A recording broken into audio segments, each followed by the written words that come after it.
September 1992, an American spacecraft heads for Mars, a quest to the Red Planet. A year later, as it tightened into Martian orbit, NASA lost contact and this mapping mission failed.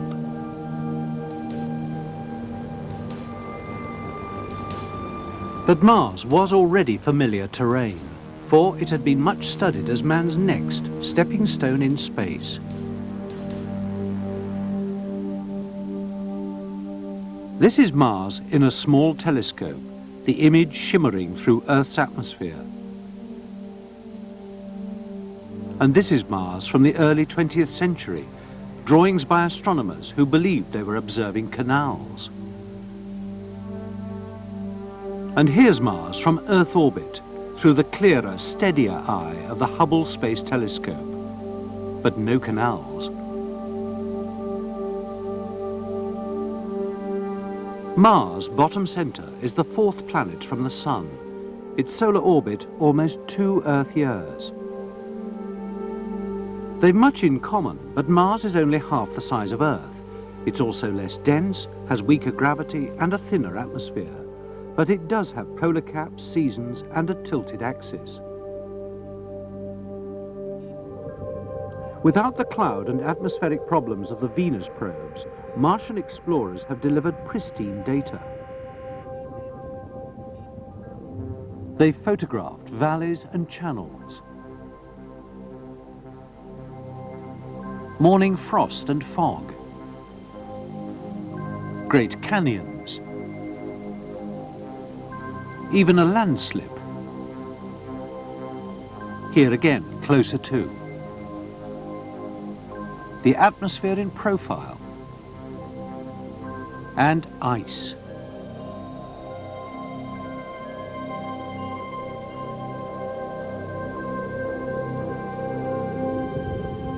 A flyover reveals a thick polar cap.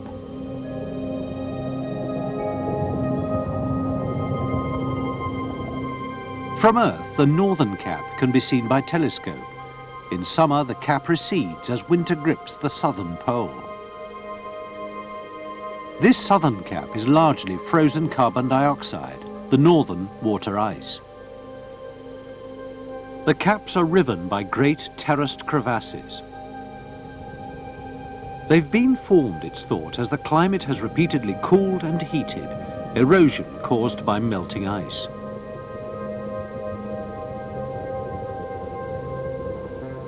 From the poles outwards, the Martian surface has been shaped by wind and weather.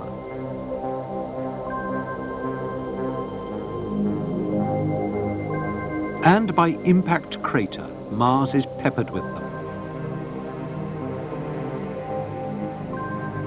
Volcanism has been important too. This is Olympus Mons, the biggest volcano in the solar system, an appropriate springboard from which to fly this dusty, arid world.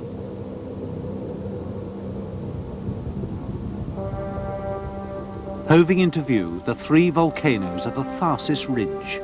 To their west, Olympus Mons. Little wonder astronomers mistook the surface shadings for canals or continents, even vegetation. In fact, they're differing geological textures.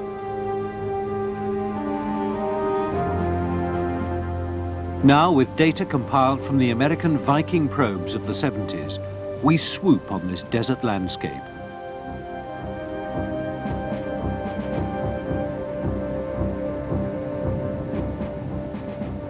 First, a glide over Mariner Valley, the planet's most extraordinary feature, a rift that could stretch from coast to coast of North America.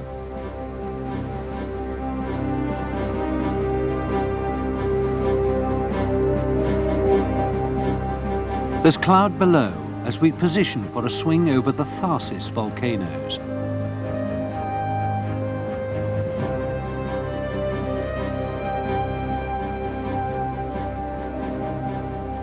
Martian cloud, like Earth's, is water vapor, but there's less of it.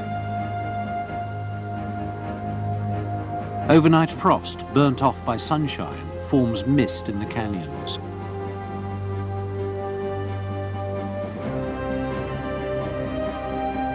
Mars is chilly, but near the equator at midsummer the temperature could reach 25 Celsius.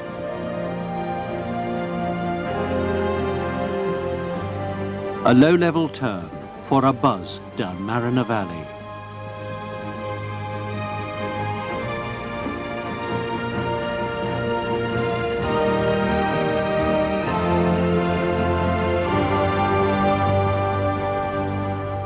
And there's Arcea, the southern triplet of Tharsis.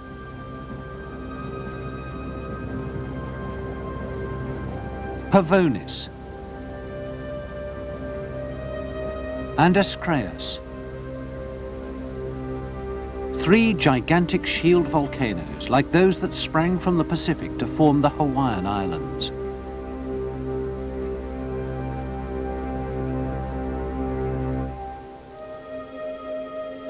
Mars has two little moons, Phobos and Deimos, probably captured asteroids.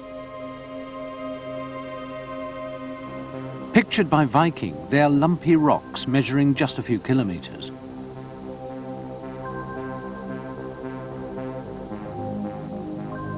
Phobos is heavily cratered. Deimos is smoother and smaller.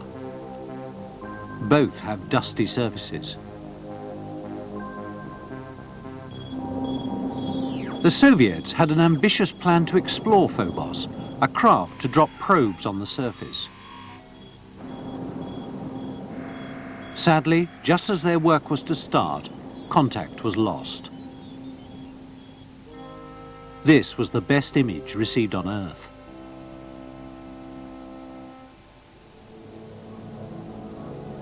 A Martian dawn in 1976. Within weeks of each other, the Americans had soft-landed Viking 1 and Viking 2. This is what they found. A lifeless desert, rusted red by iron oxide, midday temperature -30 Celsius, atmosphere carbon dioxide, 150 times thinner than Earth's.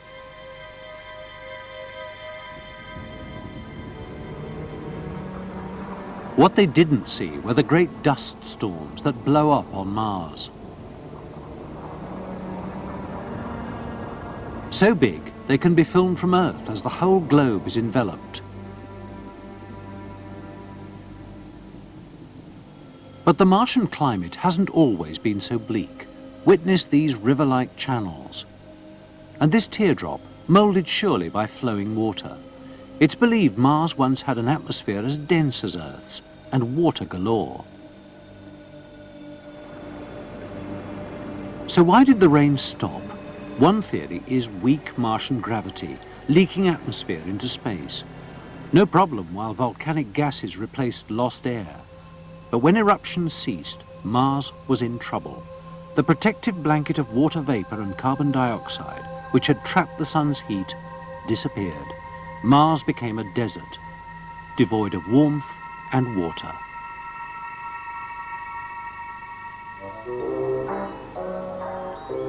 Future missions may yet detect water frozen beneath the surface. And mobile robots will search for life. It's a slim chance, but some biologists believe single-cell organisms could lie dormant in the Martian soil. Samples will be collected for dispatch to Earth.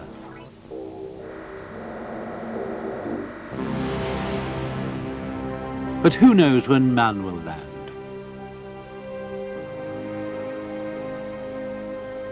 Mars, of all the planets, is the closest thing to home.